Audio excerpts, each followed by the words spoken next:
My cheating girlfriend got pregnant while cheating. So I dumped her, and later the affair partner abandoned her to raise a child all alone.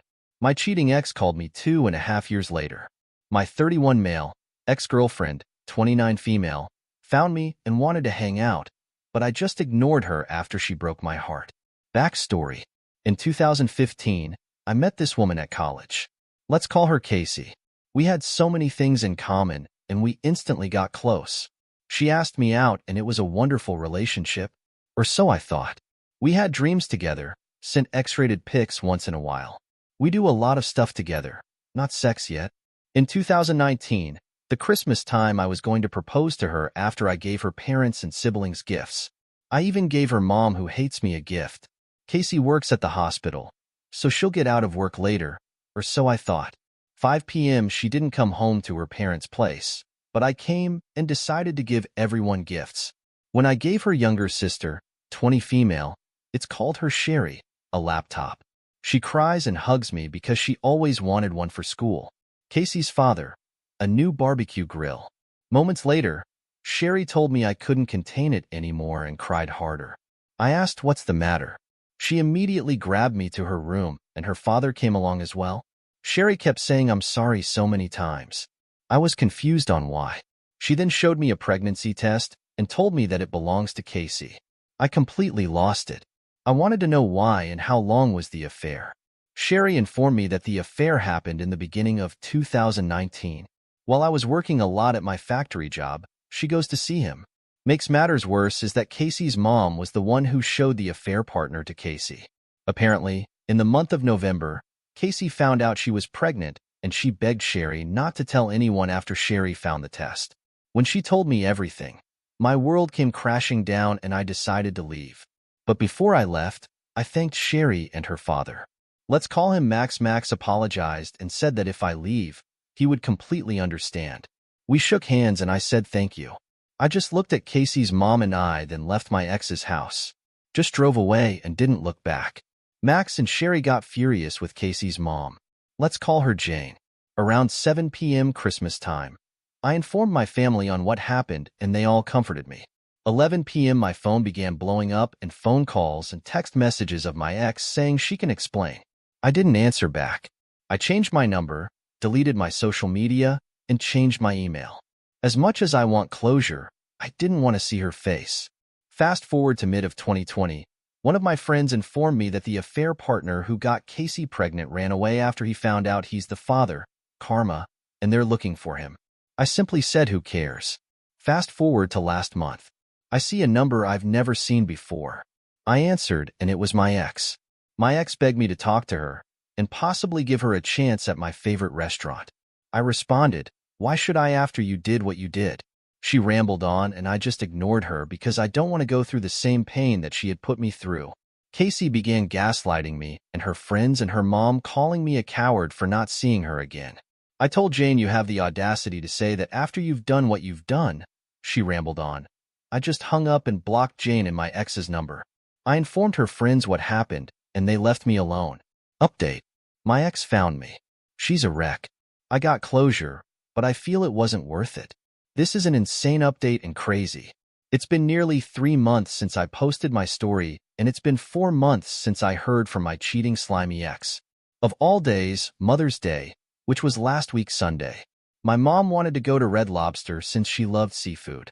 One of my sisters, really half-sister, but she is my sister, came along as well. Let's call her Raven.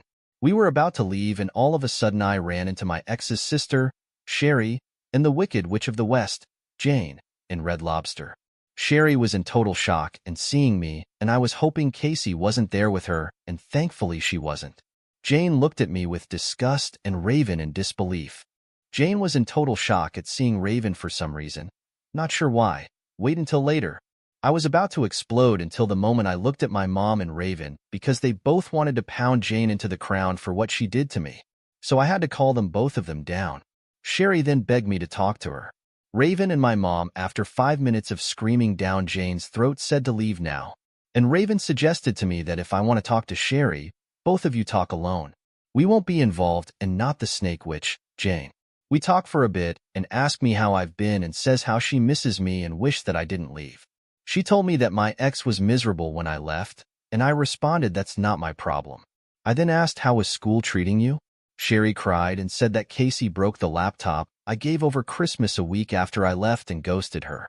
I laughed, coming back hard for them. I asked before I go, why does your mom hate me? I'm curious. Sherry asked why I laughed. I said, I'll tell you if you answer my question first. Sherry then said it was because she saw me with another woman, and it was the same woman. Little did Jane know it was my sister.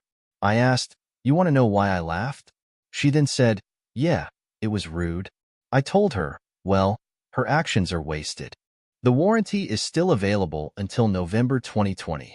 Sherry literally danced for joy and said I'll immediately get the laptop after dinner. The next day I waited at Brandsmart, work with slow, so they sent everyone home. I see Sherry, and to my surprise Max coming along. No lie, I had a smile on my face. We talked. Max loved the grill I gave, and he still apologized, but I told him there's nothing you can do. After the laptop was resolved and chatted for nearly an hour, they insisted on talking for a while, not sure why. I told him it was good seeing them, but Max insisted on taking me to a restaurant I'd never been to, and he paid for everything as a thank you for giving Sherry another laptop. Though it was a newer one because the one that got wrecked wasn't available. I didn't pay thanks to a 3-year warranty. Sherry responded, I'm sorry about this. I hope you forgive me. Please don't be upset. Though, and behold, my ex came and she looked in worse shape than I imagined. She looked worse than a surgery going wrong. She tried to hug me. I just stuck my hand out and asked, what the hell do you want? Casey apologized and begged me to take her, saying it was a mistake, blah blah cheater's excuse. I responded, you cheated on me for nearly a year when I worked my butt off for us, and is this how you repay me? She realized that mistake and says that it was Jane's fault, and I said you went along with it. You could have said no, I'm happy and don't ever sat me with another man. You didn't, but it's not my problem anymore. I moved on, and you did too for nearly a year. And the fact you gaslight me, try to put the baby on me when we never had sex, what the hell? And now the fair partner left you, and he's on child support. Oh well, better him than me. Casey told me that her son is now 1 year old and needs a father. I told her good luck with that. Go to the fair partner. She asked why am I being so mean? I said you're the reason for this. I wanted kids. I nearly got a house for us, family stuff, and you threw all that away. Casey said that I threw it away because she told me Jane saw me with another woman and she described what she looked like. I wanted to laugh so hard because now it all made sense on why Jane was in total shock. Little did she know that the woman that Jane saw was one of my sisters, half-sister Raven. Casey got mad because she saw a smirk in my face. I called Sherry and asked her was that the woman Jane described the same one when you saw at Red Lobster. Sherry said yes. Casey, that was his sister. Casey was crying really hard, and as she realized all this time I was faithful, and she wished she'd never listened to Jane. Casey begged for another chance and says we will fix everything, and we'll do anything. Just take me back. I simply told Casey Max and Sherry wish you all the best and walked out. I told my family why I was out a bit long, and they immediately were proud of me for not taking her back. My dad laughed and said Jane wanted you gone, son, and found a reason. A stupid one at that. You'll do better on the next woman. So yeah, thank you guys for everything. I didn't think I would run into her again. Even though I got closure, it wasn't worth it to see the 2 women who broke me. Next cheating story. I walked in on my undressed wife getting banged by her manager. About 3 years have passed since my wife and I reunited in marriage. She had been having a long conversation with a coworker, in which they talked having multiple times and how they couldn't wait for the next one. When I found it last Christmas, the guy informed them that he intended to book a hotel near their place of work soon after Christmas. As soon as he indicated that he was looking forward to seeing my wife, she would answer with statements such as, I'm looking forward to much more than simply seeing you, and so on and so forth. You see where I'm going with this. Excessively flirty and in her behavior. When I confronted my wife, she flatly denied having had the conversation. It was only after she had erased her phone that she showed me her phone to confirm that it did not exist. However, I had snapped a few of shots. Later, she stated that everything was virtual and that they had never physically interacted with one another. She used the example of messaging her colleague, who was standing in front of me, and asking whether he had booked the hotel, to which he responded that he had not yet done so. She then inquired as to whether he was certain that they would meet, to which he said that they were not. She made a pact with me that they would never communicate again, and I accepted because I loved her and wanted to trust her, but I wasn't quite certain she was telling the truth. I must admit that I checked her phones much too often for a few weeks, causing her to reset her password, which I was okay with since I was probably being too concerned. I picked up her phone this week because I needed access to a code that had been supplied to her phone number. I didn't even have to unlock the screen to get to it. I was able to access it without having to unlock the screen. Surprisingly, there were other communications from them. One guy who had sent the message with the code, which was a surprise. An audio file, a shirtless image of himself in front of the mirror, and a sweaty picture with a few Tom emojis comprised the other three. I questioned her about it, since she had previously said that they would not speak again, and she responded by saying that he merely wanted to show her that he was going to the gym to show that he was improving. However, the bulk of the time they converse, they are discussing work, and this is merely a coincidence. I pleaded with her to show me the rest of their messages, what she refused, claiming that she had accidentally deleted their conversation history. According to my wife, she will change this time, and that I have never really forgiven her, which is why she has continued to speak with the guy. She vows she is going to stop this time, but I am not certain she will be able to keep it up. But even if she does stop, I am concerned that she will do it again if things between us aren't going so well. I admire her, but I can't continue to live my life in this manner. Is there any scenario in which this would be feasible? What do you think your response would be? Update: I was unable to function properly after reading every single comment on the Reddit thread. My brain just could not deal with the calamity and eventual collapse of the world I had made for myself, in which my wife is my love, my closest friend and partner, and the person I most admire. She was perfect, and she brought me a lot of joy throughout the years. I was certain that there was no other couple on the planet that could have what we had. We were both ecstatic for an extended amount of time. We were both stunningly beautiful, fundamentally nice, endowed with large hearts, and highly accomplished in our own fields. Following the Reddit post, I moved to an errand bin, then to my family's home to give matters some thought before making a final decision, despite the fact that it was a traumatic experience. A psychologist supported me in recovering from my low mental state. Unfortunately, it occurred at the same time that the pandemic hit my city hard. I contracted the virus, which didn't help matters. At this point, we began our conversation, and my wife sincerely apologized, explaining that they had not met.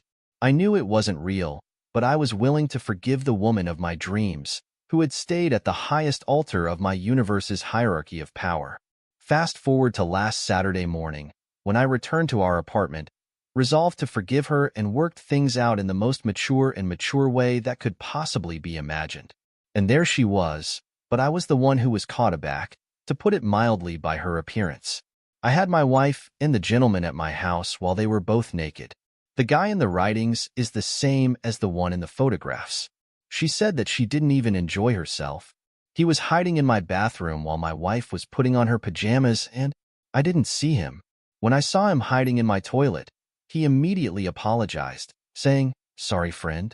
Is this the location where I'm going to kill him?" I pondered for a short second, but I instantly responded with, "I have nothing against you," knowing that the man was over heels in love with this wonderful lady, even if he was doing it in a house that was littered with my photographs. Photographs from our wedding, as well as our family gatherings. Images of my departed father, who would be saddened to see the dissolution of a marriage he never saw firsthand. He has been the driving force behind my attempts to make the world a better place from the beginning of my career. He passed away little over 2 months before our wedding. Please accept my apologies. I still think the world of her and cherish her to the moon and back. However, I come to the conclusion that enough is enough. My dream is to be able to construct a world that isn't built on lies, and in which I am more than just a blind believer worshipping a fictional god. Even if my current one comes to an end, Godspeed. Story 2. The aftermath of confronting husband over cheating with his brother's wife. Despite the fact that I've had my suspicions since September that my husband of 28 years, age 51, was having an affair with his brother's wife, age 62. I've been unable to gather any evidence because when I voiced my concerns, He essentially stated that I was insane and crazy to even think such a thing. Thanks to a Reddit member, I started using screen recording to keep track of their interactions since, despite the fact that they removed the inappropriate ones so rapidly, I still had copies of them. At long last, on the previous Saturday, I broke down and confessed my suspicions to him. He first denied it, but as I started to describe what I had seen, such as her writing to him on Boxing Day, when we were all around, he confirmed it. In the end, he admitted it and used every excuse in the cheater's playbook. He loves me more than she does. He was drunk. She isn't important. He has no clue why it happened. He cried a lot about how I am the most important part of his life, that he cannot live without you. Get the picture. However, he has refused to leave, despite my repeated pleas, even if it is just for a few nights to give me some time to decompress. In my opinion, our marriage is gone. I have sought legal advice, but I am powerless to legally or physically get him out of the house. We have to live in a very small, one-bedroom handicap cottage since I have a degenerative illness and can no longer walk. I'm on the verge of having a mental breakdown because every time I look at him, I imagine them having relations. I'm not sleeping, my hands are shaking constantly, and I'm experiencing a terrible feeling you get when you think you've lost your pocketbook, except 10 times as bad as it was before. The man is all over me, trying to hug me, acting like he's the best husband in the world, and taking care of all the things he's neglected since the affair began, and on a loss for what to do. I can't take it anymore. Update. After finding out about the affair, my brother-in-law was heartbroken. However, his wife couldn't care less.